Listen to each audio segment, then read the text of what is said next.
In the last few lessons, we've been talking about linear equations, and in this lesson, we're going to be talking about a system of linear equations or a system of equations. And all a system is simply two or more linear equations. So we're just grouping them together, and we know that with a linear equation, when we graph it, we get a straight line. However, when we're doing systems, we're going to be looking for a solution. Here's what we mean by a solution. We're going to have maybe a couple of linear equations that we're going to graph. The solution is going to be the point that they share. So sometimes we'll have one solution, as we see in this example. These two lines cross at a single point. That one point is the solution. Sometimes we might not have a solution. So since the point where they cross is going to be the solution, what if they don't cross? Then we will not have a solution.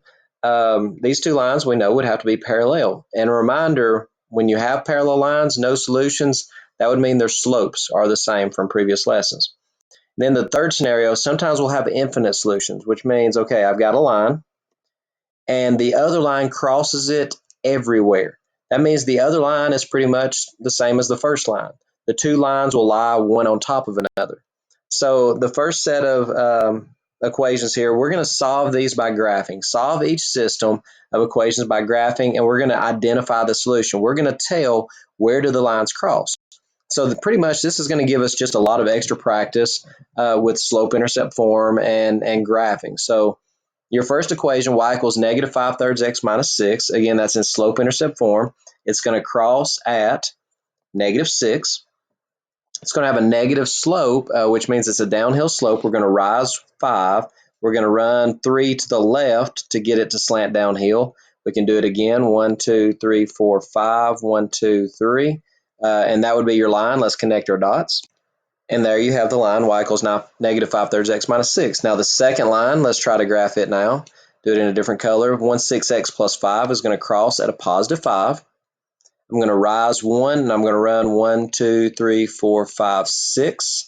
Or I can go down 1 and left 1, 2, 3, 4, 5, 6. And notice that it's going to cross right there. And that's the point that I'm interested in. So let's go ahead, take those 3 dots, and let's connect our dots. And there we see the line that we've created.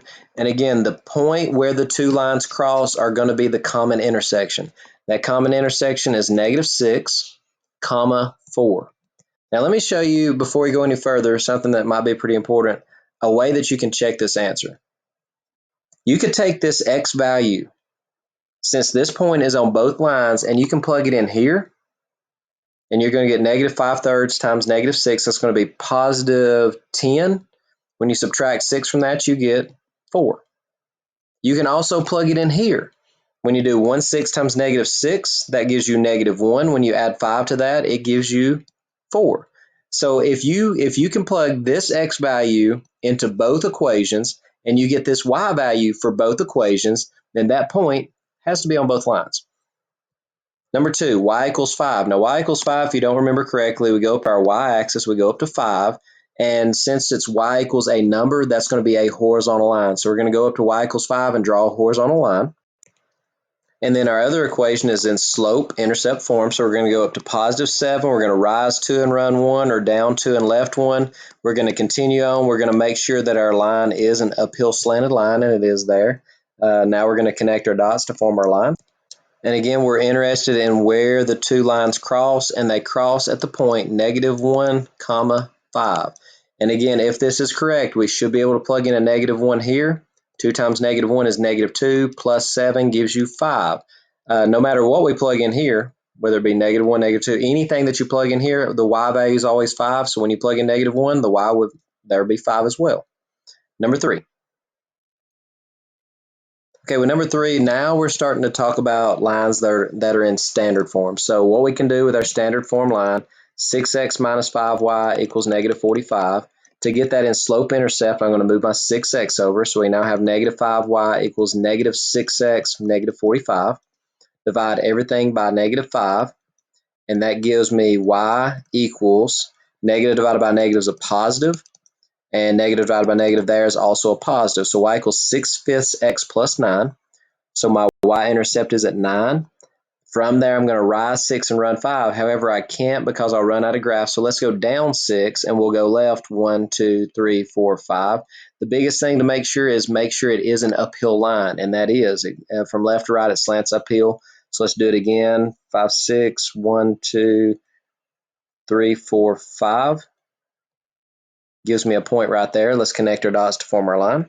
And there's our first line, and I'm going to erase some of this other stuff so that I'll have room to work on my other equation. In my second equation, I noticed something. 2x plus 2y equals -4. Every one of those are divisible by 2. So what I would do first is go through and divide every term by 2.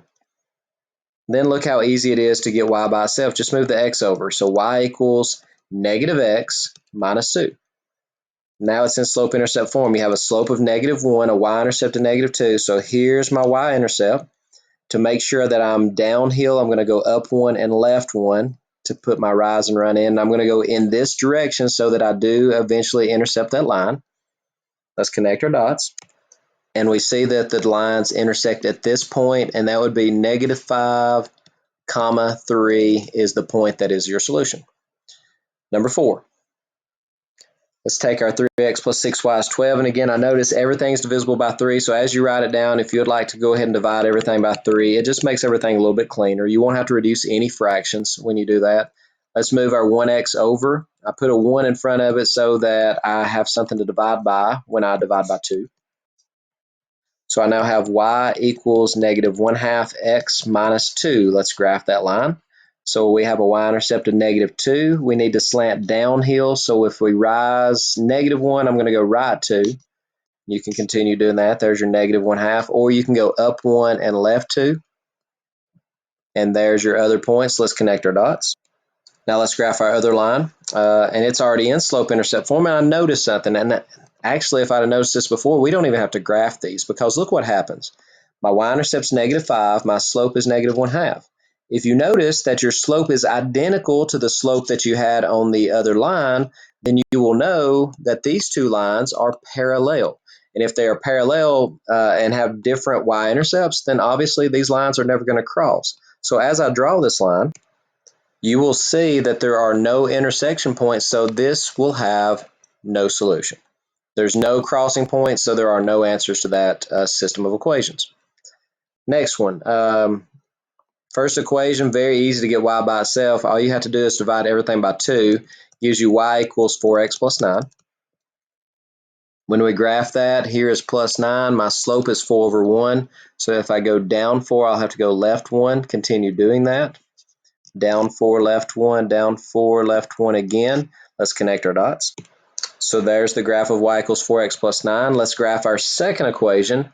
I'm going to go ahead and move our 24 over as I'm writing it down. You have 4y equals, I'm going to go ahead and do 1x, so I have something to divide by, and the 24 changes to minus 24.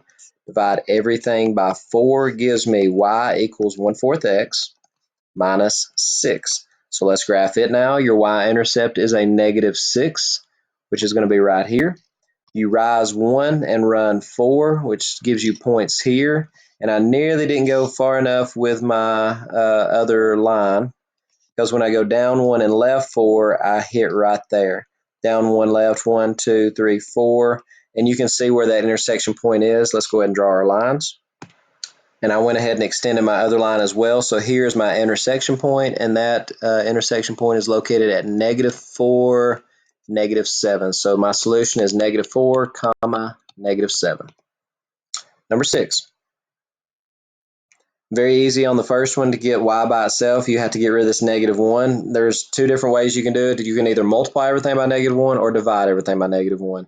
Regardless, you're going to get positive y, positive x, and a positive 6. There's your first equation. So you have positive 6 is your y-intercept. Your slope is 1 over 1.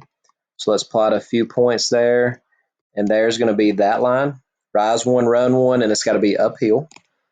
Now your second line, I'm going to go ahead and divide everything by 3, and I think that's actually going to solve it. 1x plus 6 equals 1y. So y equals x plus 6.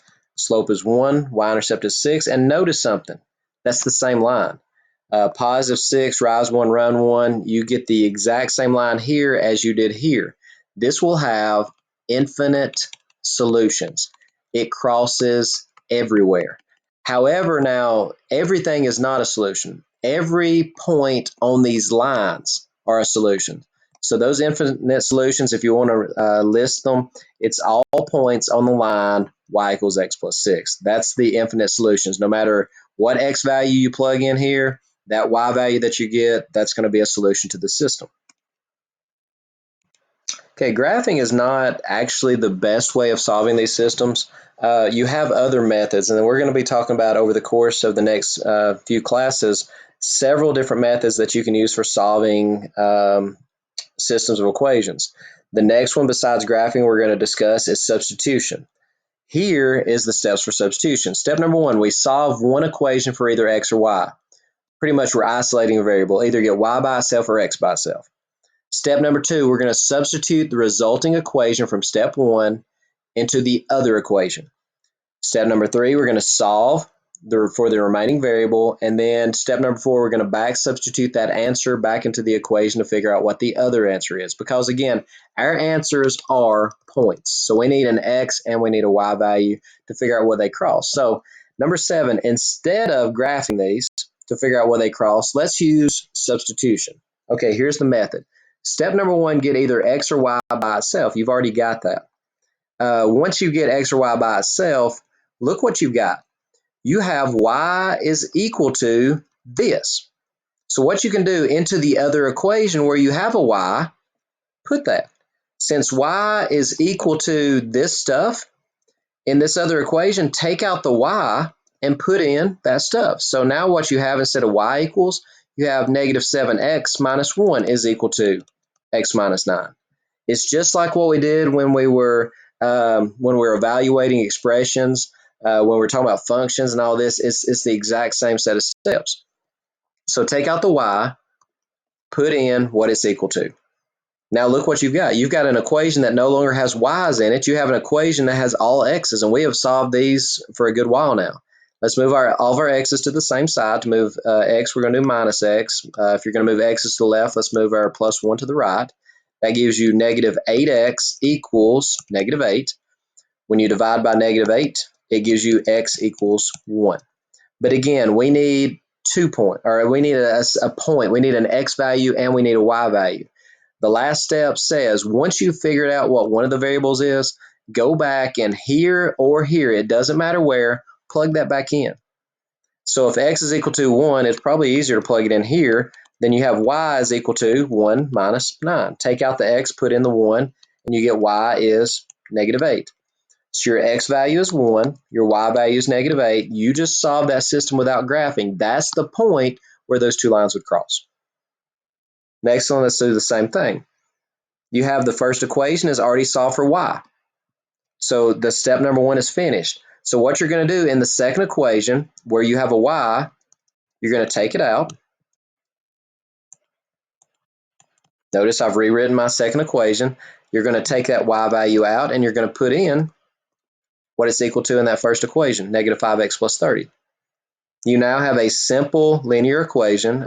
3 times negative 5x is a negative 15x. 3 times 30 is 90.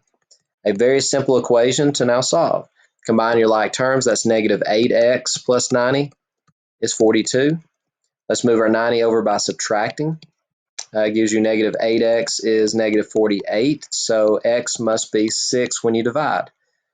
Once you find out what x is, go back to your original equations. It does not matter which one you plug it into. Now that you know that x is negative, or x is 6, you can plug it in here or you can plug it in here. Probably going to be easier to plug it in here. You have y equals negative 5 times 6 is negative 30 plus 30. That would be y is 0. So your x is 6, your y is 0. That's the point where those two lines cross. Number 9. Now we got an issue here. Neither one of them are solved for x or y. It doesn't matter which one you solve it for, but neither one of these are solved for either one. Notice that y can very easily be gotten by itself just by moving the 7x. So that would be y equals negative 7x plus 22. Let me write that negative a little bit better so it doesn't blend in with that equal sign. So now that I know that y is equal to this, go to your other equation. And where you have a y, we're going to put what that's equal to. So my other equation, 6x minus 5y, we're going to take out that y, and we're going to replace it with negative 7x plus 22 from the other equation. Again, you have a simple linear equation. That'd be a positive 35x. Negative times a positive is a negative 110 equals negative 28. Combine like terms, that's 41x's minus 110 is negative 28. We're going to move minus 110 by adding 110. Gives you 41x is equal to 82. Divide by 41, it gives you x is 2. Once you have your x value, you can plug it anywhere that has x's and y's. So any of these three equations you can use to plug it back into. The easiest route is always going to be the one that's already solved for y. So let's take out that y and or take out that x and put y equals negative 7 times 2 is negative 14 plus 22. So y is equal to 8. So x was equal to 2, y was equal to 8.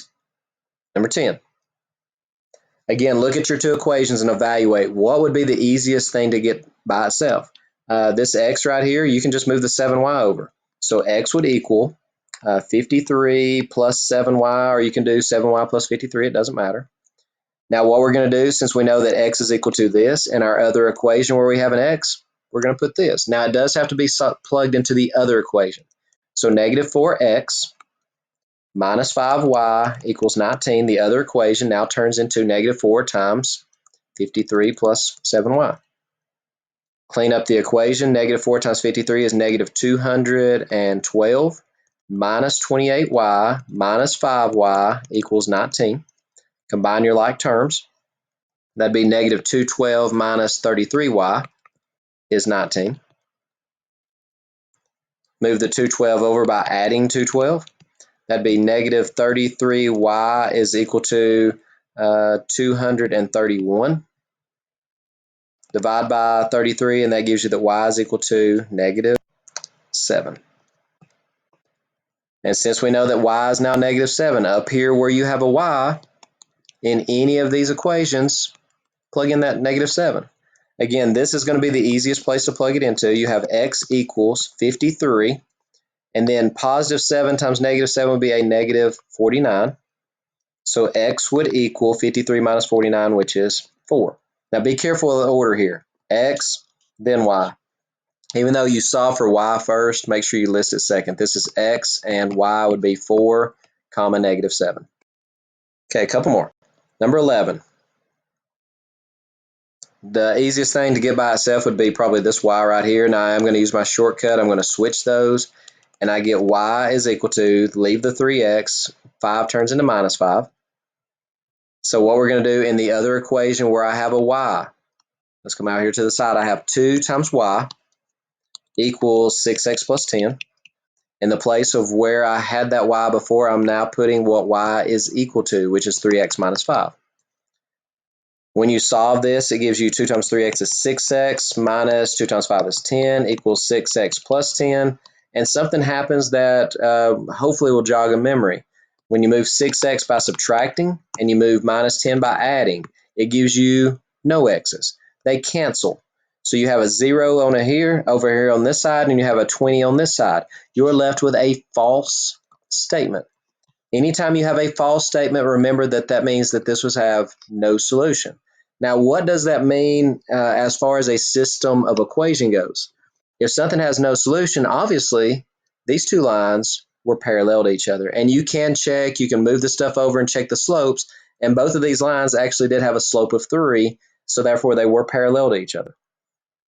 And then last one. Now this one, this leads us into, there's other methods, because on this equation, there's no easy variable to get by itself.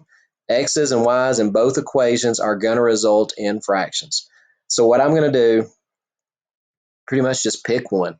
We'll take the second equation and we'll solve it, I guess, for Y. So the first thing we're going to do is move the 4x over. So that gives us negative 3y equals negative 4x minus 5. We're going to divide everything by negative 3, and we get a horrible, ugly equation of y equals 4/3 x, and then a negative divided by negative would be a positive 5/3. So there's your y value. We're going to take our other equation, 5x plus 7y. 5x plus 7y equals negative 17. And in the place of that y, we're putting what we just got for y. 4/3 x plus 5/3. And again, there is a much better way coming to solve these, and that would be elimination. But we're just showing you, just so you'll appreciate elimination method a little bit more, how to solve this by substitution. So we have 5x plus, when you do 7 times 4/3, we have 28/3 x. 7 times 5/3 would be 35/3 equals negative 17. Let's combine our like terms. We will need some common denominators here. So 5/1, to be able to add these, we're going to multiply top and bottom by 3. That'd be a 15/3. 15 and 28 gives me 43/3 plus 35/3 equals negative 17. I'm now going to move my 35/3 over by doing minus 35/3. I'll also need common denominators here. Let's multiply top and bottom here by 3. That'd be 51/3. So that gives me 43/3x equals, a negative and a negative is a bigger negative. 51 and 35 gives me 86/3. Last step, we get rid of this by dividing, which is the same thing as flipping and multiplying. The 3's cancel. The 43 and 86 actually cancel as well. It gives me a 1 and a 2. My final answer is x is equal to a negative 2, which came out so nice and clean after the fact. Now, let's go back and let's plug that in. Again, this is going to be the best place to plug it in. Actually, so that you don't have to work with fractions, you can plug it in here as well. You can plug it in anywhere. So let's do that to be a little bit different. We'll plug it into that. X is negative 2, so you have 4 times negative 2. Minus 3y is equal to negative 5. You're just going to have to solve the equation now. To get rid of minus a, we're going to add it. Gives me negative 3y is 3. Divide by negative 3. Whoops. To divide by negative 3, let me erase that mark. And you're going to get y is equal to negative 1. So the point where those two lines cross would be 2, negative 2, comma, negative 1. Negative 2, negative 1.